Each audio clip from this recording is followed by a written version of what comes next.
या राज्य अधिकारी आणि कर्मचाऱ्यांना 6व्या आणि 7व्या वेतन आयोगानुसार सुधारित प्रोत्साहन भत्ता लागू, थकबाकी देण्याचेही निर्देश, तर परिपत्रक निर्गमित. चला तर पाहूया याविषयी सविस्तर माहिती.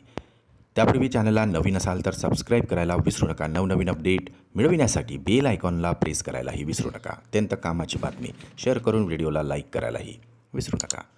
6व्या आणि 7व्या वेतन आयोगानुसार सुधारित प्रोत्साहन भत्ता लागू करून थकबाकी देण्याचे निर्देश देण्याबाबत आदिवासी विकास विभागामार्फत 14 जुलै रोजी एक महत्त्वपूर्ण परिपत्रक निर्गमित करण्यात आलेलं आहे.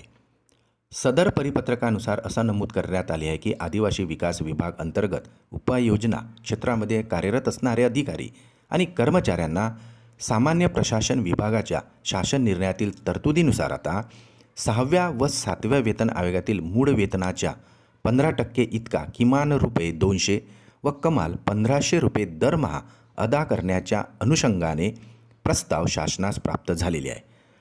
शासन निर्णयानुसार उपयोजना क्षेत्रामध्ये कार्यरत असणारे अधिकारी कर्मचाऱ्यांना प्रोत्साहन भत्ता अनुदेय करण्यात आलेला आहे.